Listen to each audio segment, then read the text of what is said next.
नमस्कार, आप देख रहे हैं अपना बिहार और आपके साथ मैं हूं विवेक। सबसे पहले बड़ी खबर सुशांत केस से जुड़ी हुई।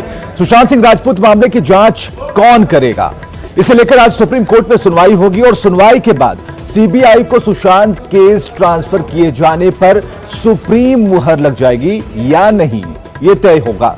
दरअसल महाराष्ट्र सरकार और बिहार सरकार के बीच इस बात को लेकर खींचतान है कि इस केस को सीबीआई से जांच कराया जाए या फिर नहीं। बिहार सरकार जहां इस केस की जांच सीबीआई से कराने की सिफारिश की है, वहीं महाराष्ट्र सरकार लगातार सीबीआई जांच से भाग रही है। मुंबई पुलिस की जांच को सही बता रही है और इधर इस मामले में आरोपी रिया चक्रवर्ती लगातार सीबीआई जांच का विरोध कर रही हैं। रिया चक्रवर्ती ने कल ही सुप्रीम कोर्ट में एक और हलफनामा दायर किया है और केस को लेकर कई सवाल खड़े किए हैं। ऐसे में आज सुशांत सिंह राजपूत मामले में आज होने वाली सुप्रीम कोर्ट की सुनवाई काफी अहम है, क्योंकि इस मामले में सबसे पहले सुप्रीम कोर्ट रिया चक्रवर्ती ही पहुंची थी। उन्होंने पटना में दर्ज एफआईआर को मुंबई ट्रांसफर करने की मांग की थी। इसके बाद में बिहार सरकार की सिफारिश पर पटना में दर्ज एफआईआर को सीबीआई को सौंपा गया था। महाराष्ट्र सरकार ने अपने हलफनामे में सीबीआई को इस तरह से जांच सौंपे जाने को गलत बताया। मांग की गई सीबीआई की तरफ से दर्ज एफआईआर को मुंबई के बांद्रा पुलिस स्टेशन में ट्रांसफर कर दिया जाए। और जो पिछली सुनवाई में सुप्रीम कोर्ट ने मुंबई पुलिस से मामले में अब तक की गई जांच की जो रिपोर्ट है उसे पेश करने के लिए कहा था।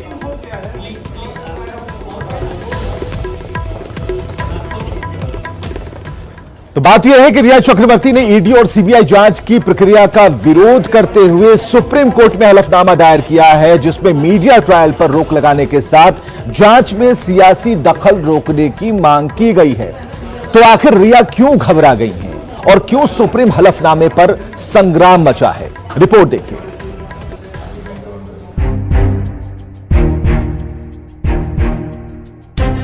सुशांत सिंह मौत मामले की जांच में आई तेजी से लगता है रिया चक्रवर्ती घबरा गई है। तभी तो सुप्रीम कोर्ट में सोमवार को उनकी तरफ से एक अर्जी डाली गई है, जिसमें सुप्रीम कोर्ट से संरक्षण की गुहार लगाई गई है। सीबीआई और आईडी की जांच का विरोध किया गया है। सियासी दबाव में पटना में केस दर्ज करने तक का आरोप लगाया गया है और मीडिया पर बयान को तोड़ मरोड़ कर पेश करने का भी आरोप लगाया गया है। रिया ने यह भी कहा है कि यदि अदालत इस मामले में सीबीआई जांच का आदेश देती है तो उसे कोई आपत्ति नहीं है, लेकिन इस जांच का क्षेत्राधिकार मुंबई होना चाहिए, पटना नहीं। अब जब मामला एफआईआर दर्ज हो गया है और सीबीआई को दे दी गई है बिहार सरकार द्वारा, अब सीबीआई को अपोज कर रही है, कह रही कि सीबीआई के पास नहीं जाना चाहिए। तो इसलिए एक तरह से अपने आप को पूरा ही दिखावा उनका क्लियर हो गया है कि ये बिल्कुल उनका एक सिर्फ सिंपैथी गेन करने के लिए उनका एक स्टेटमेंट था। वो कभी भी उनकी मंशा नहीं थी कि मामला सीबीआई जाए। रिया के सुप्रीम कोर्ट में हलफनामे दायर करने से सुशांत सिंह राजपूत के पिता के वकील विकास सिंह का कहना है कि ऐसी हरकतों से रिया चक्रवर्ती खुद एक्सपोज हो रही है। वहीं रिया चक्रवर्ती के हलफनामे पर अब सियासत भी तेज हो गई है। जेडीयू का कहना है कि सच से पर्दा उठ जाने के डर से रिया और शिवसेना के लोग घबराए हुए हैं, जबकि आरजेडी ने इस संवेदनशील मुद्दे पर सियासत नहीं करने की नसीहत दी है। दल शिवसेना के द्वारा भी खड़े किए गए हैं। शिवसेना और रिया चक्रवर्ती अगर एक जैसी जुबान बोल रहे हैं तो निसंदेह ये एक गहरे साजिश की ओर भी ये इसका इशारा है कि कहीं ना कहीं उनके गुनाहों पर पर्दा डालने का काम प्रभावशाली लोग एक राजनीतिक दल के साथ जो जुड़े हैं वो कर रहे हैं। सुशांत सिंह राजपूत सुसाइड मामले की जांच अब सीबीआई कर रही है। ये पूरा मामला सर्वोच्च न्यायालय में है। इस पर किसी को सियासत नहीं करनी चाहिए। सुशांत सिंह के मौत पर जिस तरह से बिहार सरकार हो या महाराष्ट्र सरकार हो सियासत कर रही है, ये उचित नहीं है। सुशांत सिंह राजपूत के परिवार को इंसाफ मिले, उनके साथ न्याय हो, यही देश चाहता है। अब बात चाहे जो हो, बिहार सरकार की सिफारिश पर केंद्र की सीबीआई जांच को मंजूरी और केस की तहकीकात में आई रफ्तार से रिया चक्रवर्ती लगता है वाकई घबरा गई है। तभी तो देश की सर्वोच्च अदालत में हलफनामा देकर जांच की प्रक्रिया पर रोक लगाने की मांग की गई है। Bureau report, news 18। तो सुशांत सिंह राजपूत की संदेहास्पद मौत की जांच जैसे जैसे आगे बढ़ रही है, रिया चक्रवर्ती और उनके करीबियों की तरफ से भी सुशांत के परिवार पर आरोपों का सिलसिला शुरू हो गया है। रिया चक्रवर्ती और श्रुति मोदी की तरफ से सुशांत के पिता का 2 चैट वायरल किया गया, जो उन्होंने 29 नवंबर 2019 को किया था। पहला मैसेज 12:16 का है, जो कि केके सिंह ने सुशांत सिंह राजपूत की एक्स मैनेजर श्रुति मोदी को किया। मैसेज में लिखा गया है जो पूरी बातें कि मैं जानता हूं कि सुशांत के सारे खर्च और उसे भी तुम देखती हो, वो अभी किस स्थिति में है और इसके लिए बात करना चाह रहा था। सुशांत से बात हुई थी तो उसने कहा था कि मैं बहुत परेशान हूं। अब तुम सोचो कि एक पिता को कितनी चिंता होगी उसके लिए, इसलिए तुमसे बात करना चाह रहा था। आगे इसमें लिखा है कि अब तुम बात नहीं कर रही हो तो मैं मुंबई जाना चाहता हूं, फ्लाइट की टिकट भेज दो। तो ये सामने लाया गया है। और ये दूसरा मैसेज आप देखिए क्या है कि रिया को मैसेज में लिखा गया है कि जब तुम जान गई कि मैं सुशांत का पापा हूं तो बात क्यों नहीं की? आखिर बात क्या है? फ्रेंड बनकर उसका देखभाल और उसका इलाज करवा रही हो तो मेरा भी फर्ज बनता है कि सुशांत के बारे में सारी जानकारियां मुझे भी रहें, इसलिए कॉल कर मुझे भी सारी जानकारियां दो। तो ये 2 मैसेज हैं जो अब रिया के पिताजी की तरफ से लिखी गई हैं और वो सामने आई हैं। चलिए सबसे पहले दिल्ली चलते हैं। सुशील पांडे हमारे साथ मौजूद है, हमारे सहयोगी। सुशील, क्या खबर है आज? जी देखिए, आज की सुनवाई बेहद अहम है क्योंकि आज सुप्रीम कोर्ट इस पूरे मामले में यह तय करेगा कि इस पूरे मामले में सीबीआई जांच को आगे बढ़ाए या ना बढ़ाए। लेकिन जिस तरह सुनवाई के चंद घंटे पहले रिया चक्रवर्ती ने सुप्रीम कोर्ट में एक नया हलफनामा दाखिल करके सीबीआई की इस जांच पर विरोध जताया, ईडी की जांच पर विरोध जताया, इससे साफ तौर से ये लगता है कि लगातार रिया चक्रवर्ती इस जांच से घबराई हुई हैं, इसलिए उन्हें दोबारा एक नया हलफनामा दाखिल करना पड़ा। अपने हलफनामे में रिया चक्रवर्ती ने यह भी कहा कि अगर सुप्रीम कोर्ट कहेगा तो वो सीबीआई की जांच में सहयोग करेंगी और जो जुरिडिक्शन होगा सीबीआई का वो मुंबई ही होना चाहिए, पटना ना हो। बिहार पुलिस की जांच पर भी रिया चक्रवर्ती ने सवाल उठाया, लेकिन अब मुंबई पुलिस ने सीलबंद लिफाफे में सुप्रीम कोर्ट में अपना तमाम जो दस्तावेज है वो दाखिल कर दिया है। सुप्रीम कोर्ट उन तमाम दस्तावेजों का परीक्षण करेगा। बिहार पुलिस की तरफ से भी तमाम दस्तावेज दाखिल कर दिए गए हैं। अब आखिरी मोहर सुप्रीम कोर्ट को लगाना है कि इस मामले में जांच सीबीआई को दिया जाए या ना दिया जाए। लेकिन सीबीआई ने जांच की जो प्रक्रिया है वो शुरू कर दी गई है। सीबीआई ने अपनी टीम को कॉन्स्टिट्यूट कर दिया है। ईडी इस मामले में लगातार जांच कर रही है और नए नए खुलासे कर रही है। लेकिन अब रिया चक्रवर्ती भी कहीं ना कहीं सुशांत सिंह राजपूत के साथ जिस तरह उनके संबंधों की बात कही जा रही है उसको लेकर बता रही हैं। कभी उनके डायरी का फोटो दे रही हैं, कभी उनके बोतल को दे रही हैं कि किस तरह उनके संबंध थे। बड़ा सवाल इस मामले में यह है कि अगर इस पूरे मामले में रिया चक्रवर्ती को जांच में सहयोग करना है तो वो सामने क्यों नहीं आ रही है? बार-बार ईडी हमारे साथ बने रही है। अमित हमारे साथ जुड़ चुके हैं पटना से, उनसे बात करते हैं। अमित, क्या खबर है आज? देखिए, सबसे बड़ी जो बात है वो विवेक ये है कि आज जो सुप्रीम कोर्ट में सुनवाई होनी है उसको लेकर के तमाम जो लोग हैं उनकी नज़र टिकी हुई है। सुशांत सिंह राजपूत के जो पिता हैं या परिवार के लोग हैं वो चाहते हैं कि इस पूरे मामले में जो सीबीआई जांच है वो हो और सुप्रीम कोर्ट से उम्मीद भी लगा रखे हैं। सुशांत के ही जानने वाले लोग हैं, उनके घर के बाहर चूँकि मैं मौजूद हूँ, ये देख सकते हैं ये सुशांत सिंह राजपूत का ये मकान है। यहाँ पे केके सिंह जो उनके पिता हैं उनका ये मकान है और यहाँ पे जो लोग हैं क्योंकि लगातार ये लोग जो है आवाज़ उठा रहे हैं, आंदोलन कर रहे हैं कि सुशांत सिंह राजपूत को न्याय मिले। रिया चक्रवर्ती ने जो जिस तरह से पूरा मामला किया है उस मामले में उन्हें सजा मिले, उनके गुनाहों की सजा मिले। तो हम बात भी करते हैं। क्या नाम है आपका? अभिषेक कुमार। अभिषेक जी, ये बताइए, आप लोग लगातार आंदोलन कर रहे हैं, आप यहाँ बने हुए भी हैं। सुशांत सिंह के पिताजी ने जिस तरह से हलफनामा दिया, रिया चक्रवर्ती ने जिस तरह से हलफनामा दिया है, क्या आप लोग को उम्मीद है, क्या चाहते हैं आप? देखिए, हम लोग 16 तारीख से आंदोलित हैं। पूरे बिहार में आप देखेंगे तो पूरे बिहार में हमने आंदोलन किया है। सिर्फ यह अभिषेक सिंह या राजीव नगर तक बात सीमित नहीं है, पूरे देश में फैल चुकी है। और रिया चक्रवर्ती ने तो मीडिया ट्रायल से मना किया है। ये मीडिया की जो स्वतंत्रता की अभिव्यक्ति है उस पर वो पाबंद लगाना चाह रही है न्यायालय के माध्यम से। और हमें लोकतंत्र के मंदिर सुप्रीम कोर्ट से पूरा आस्था है, पूरा विश्वास है कि आज जरूर सुशांत को न्याय मिलेगा। आप लगातार केके सिंह के संपर्क में भी हैं, आपकी आखिरी क्या बातचीत हुई है, क्या उन्होंने कहा है, किस तरह से वो सुप्रीम कोर्ट में मामला के जो चूंकि अब चल रहा है, ट्रायल पे है, क्या वो उम्मीद कर रहे हैं, क्या चाह रहे हैं आपसे की बात हुई है? वह चाह रहे हैं कि इस मामले की निष्पक्ष जो जांच होनी चाहिए सीबीआई के द्वारा, ताकि दूध का दूध और पानी का पानी हो सके। और सिर्फ उनका है कि जो भी कल्प्रिट है उनके पास कुछ एविडेंसेस है, उसके बेस पे उन्होंने राजीव नगर थाना, स्थानीय थाने पे कंप्लेन किया है। और निश्चित रूप से आने वाले दिनों में सीबीआई जब जांच करेगी तो लोगों के सामने ये भरोसा है कि सीबीआई जांच होगी तो दूध का दूध पानी का पानी हो जाएगा। बहुत बहुत शुक्रिया अमित आपका भी, बातचीत के लिए सुशील आपका भी। तो आज दिन भर इस खबर पर लगातार हम बने हुए हैं और श्रुति मोदी का जो एक व्हाट्सएप मैसेज है जो कि सुशांत सिंह राजपूत के पिता ने लिखा था उन्हें, तो ये चीजें अब सामने आनी शुरू हो गई हैं क्योंकि ये दिखाया जाने की कोशिश की जा रही थी, जिसे कहा जा रहा था कि इमोशनल कार्ड खेलने की जो कोशिश रिया ने की थी उसके जवाब में एक बड़ी खबर आ रही है सुशांत केस में। इस वक्त की सबसे बड़ी खबर, श्रुति मोदी मुंबई स्थित ईडी दफ्तर पहुंच गई हैं।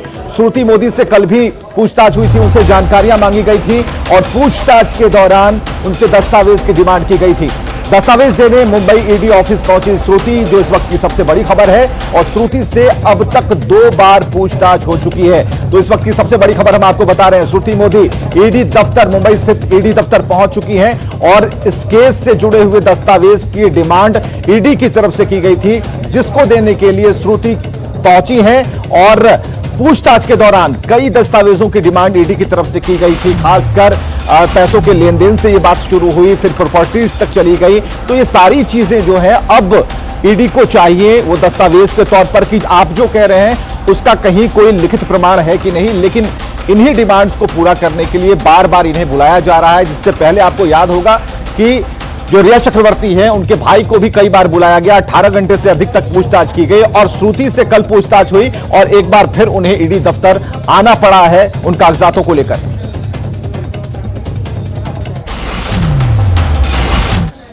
तो सुशांत सिंह की मौत मामले में सोमवार को ईडी ने रिया चक्रवर्ती से दोबारा मैराथन पूछताछ की, लेकिन इस बार रिया चक्रवर्ती ने इमोशनल एक्टिंग की, ज्यादातर सवालों के जवाब में परेशान दिखी।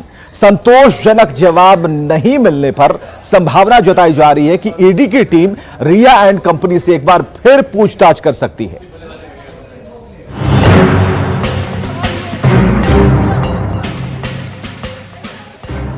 अभिनेता सुशांत सिंह राजपूत की संदिग्ध मौत मामले में दूसरे दिन सोमवार को पूछताछ के दौरान रिया चक्रवर्ती कई बार रोने की और बेहद भावुक होकर जवाब देने की कोशिश कर रही थी, लेकिन मुंबई के ईडी दफ्तर में अधिकारी रियल लाइफ नहीं बल्कि रियल लाइफ वाले अफसर और बेहद प्रोफेशनल तरीके से पूछताछ करते रहे। 10 घंटे से ज्यादा ईडी की टीम ने रिया एंड फैमिली से पूछताछ की। शनिवार को भी मैराथन पूछताछ में रिया ने ईडी को संतोषजनक उत्तर नहीं दिया था, सो दोबारा ईडी की टीम ने सोमवार को रिया से लंबी पूछताछ की। रिया एंड कंपनी पर शिकंजा कसा गया। इनमें रिया के अलावा रिया का भाई शोविक चक्रवर्ती, रिया के पिता इंद्रजीत चक्रवर्ती, रिया की मैनेजर श्रुति मोदी और सुशांत के करीबी सिद्धार्थ पिठानी का नाम शामिल है। सूत्रों की माने तो दूसरे दिन की पूछताछ में भी ज्यादातर मामलों में रिया परेशान ही दिखी।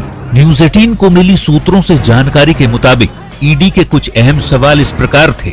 आपके और सुशांत के बीच कंपनी बनाने से जुड़ा करारनामा कहाँ है? आपके पैसे, प्रॉपर्टी और कंपनी की जानकारी परिवार के सदस्यों को थी। ऐसी क्या वजह थी कि आप सुशांत को छोड़कर 8 जून को चली गईं? सुशांत की मौत से पहले या बाद में क्या आप मुंबई पुलिस के संपर्क में थी? सिद्धार्थ पिठानी के साथ आपके रिश्ते कैसे हैं? आपको लगता है कि सुशांत ने आत्महत्या की? यदि हाँ तो वजह क्या है? क्या आपका या आपके परिवार के सदस्य का विदेश में बैंक अकाउंट या संपत्ति है? क्या आप और आपका परिवार सुशांत की मर्जी से उसके साथ रहते थे? ईडी सूत्रों की माने तो अभी भी रिया चक्रवर्ती और उसके भाई शौविक ने संतोषजनक जवाब नहीं दिया है, लिहाजा जल्द ही इन्हें फिर से पूछताछ के लिए बुलाया जा सकता है। Bureau report, news 18। चलिए आगे बढ़ते हैं खबरों में। बिहार समेत देश में कोरोना के बढ़ते संक्रमण के बीच प्रधानमंत्री नरेंद्र मोदी आज 10 राज्यों के मुख्यमंत्रियों के साथ बैठक करने वाले हैं और इन 10 राज्यों में बिहार भी शामिल है और यह बैठक होगी वीडियो कॉन्फ्रेंसिंग के माध्यम से। और इस बैठक में प्रधानमंत्री मोदी बिहार के सीएम नीतीश कुमार, केंद्रीय स्वास्थ्य मंत्री डॉक्टर हर्षवर्धन, स्वास्थ्य सचिव और केंद्र सरकार के वरिष्ठ अधिकारियों के साथ शामिल होंगे, बैठक करेंगे। बिहार के अलावा पश्चिम बंगाल, आंध्र प्रदेश, गुजरात, तमिलनाडु, महाराष्ट्र, पंजाब, तेलंगाना और उत्तर प्रदेश के भी सीएम शामिल होंगे। ये वही 10 राज्य हैं जहां हाल के दिनों में कोरोना तेजी से फैलता जा रहा है।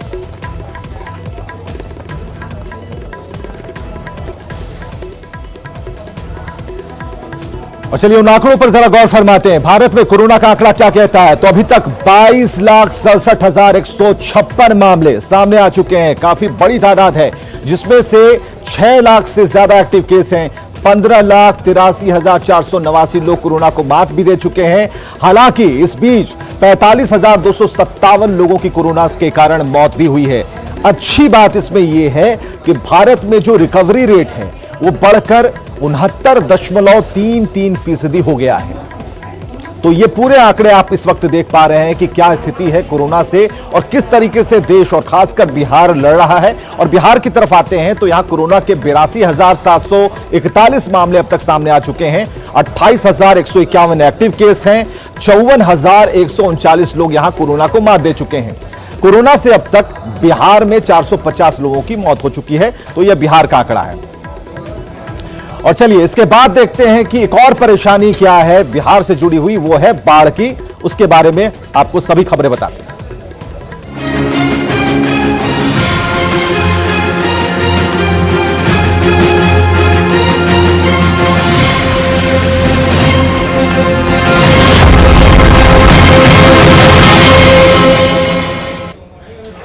तो पीड़ित तो जहां तहां है, सरकार कहां है, यही ढूंढा जा रहा है, तलाशा जा रहा है। पहली खबर है खगड़िया से, जहां के मानसी थाना के एकनिया घाट पर एक हफ्ते पहले हुए नाव हादसे में 10 लोगों की जान चली गई थी और इसके बाद प्रशासन ने सख्त रुख अख्तियार कर लिया। अवैध रूप से चल रही नावों को जब्त किया गया है। नाव मालिकों के खिलाफ केस दर्ज किया गया है, जबकि प्रशासन की तरफ से 118 सरकारी नावों का परिचालन हो रहा है। भविष्य की बात करें तो हादसा कोई ना हो, इसके लिए घाटों पर मजिस्ट्रेट की प्रतिनियुक्ति की गई है।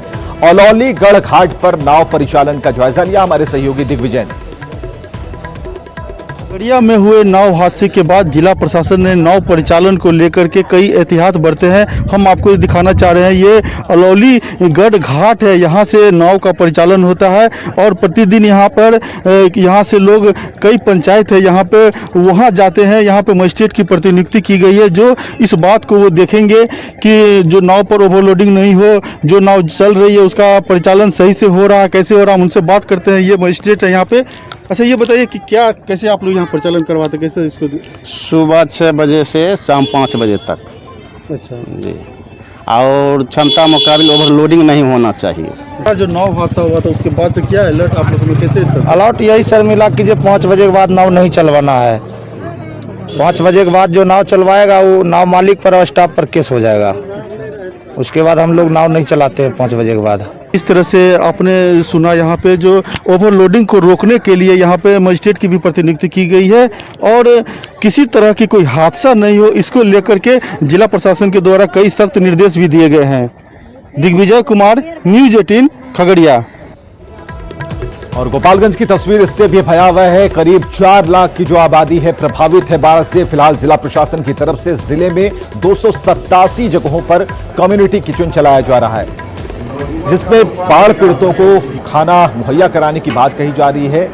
कैसा खाना मिल रहा है ये जानने के लिए न्यूज़ 18 की टीम बैकुंठपुर के च्यूटहा मिडिल स्कूल पहुंची, जहां पर हमने देखा कि बीजेपी विधायक मिथिलेश तिवारी खुद खाना बनाते नजर आए।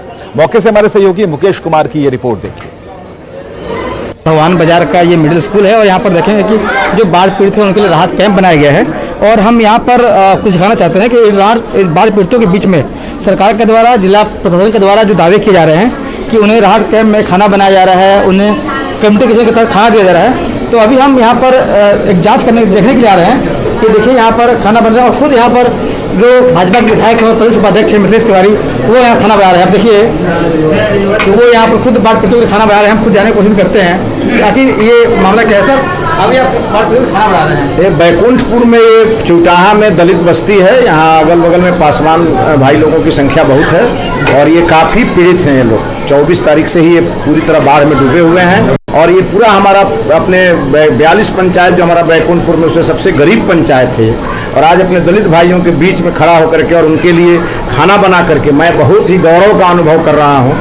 ये बात सही है कि बाढ़ का समय है, सभी लोग कष्ट में हैं, लेकिन जब एक विधायक भंसिया बन गया तो इन लोगों का आधा तकलीफ ऐसे ही दूर हो गया। इसलिए इन लोगों के मन के अंदर एक अच्छा भाव उत्पन्न हो। देखिए जाहिर मैं स्वयं जाहिर तौर पर विधायक ये कहना है कि चूंकि दलित बस्ती है और यहाँ पर वो श्रमदान कर रहे हैं और श्रमदान के माध्यम से वो बाढ़ पीड़ितों का जो दर्द है वो खुद बांटने की कोशिश कर रहे हैं। मुकेश कुमार, न्यूज़ 18, गोपालगंज। और बड़ी खबर आ रही है नवादा से, जहां बुंदेलखंड थाना क्षेत्र के डोभरा में अपराधियों ने डकैती के बाद व्यवसायी पुत्र की गला काटकर हत्या कर दी है। बीती रात थोक किराना व्यवसायी सत्यानंद प्रसाद के घर में खिड़की तोड़कर अपराधी घुस गए। सबसे पहले व्यवसायी की बेटी की हत्या की और फिर लैपटॉप, कंप्यूटर, मोबाइल फोन, नकद और जेवरात लूट लिया। अपराधियों ने व्यवसायी के साथ मारपीट की है और अधबरा कर चलते बने। फिलहाल पुलिस जांच में जुटी है। दिया जाली, उसके बाद अंदर आया, फिर भैया पापा जी खेल रहा था तो उठा हुआ था, सुता हुआ रहता तो नहीं मारता, उठा हुआ था तो देख लिया तो पहचान गया होगा शायद, इसीलिए मार दिया। उसके बाद फिर चोरी वगैरह किया। उसके बाद फिर पापा का नींद टूट गया, हल्ला हुआ था तो पापा को हाथ पर बांध दिया और फिर बहुत मारा तो पापा 2 मिनट सांस वगैरह रोक लिए तो उसको लगा बिहार में बना है। सूचना के सत्यापन में हम लोग तुरंत वहाँ पहुँचे। सत्यापन के पास पहुँचने पर तो एक की मृत्यु, एक घायल को सदर अस्पताल लाए। और आगे देखिए जोहार झारखंड।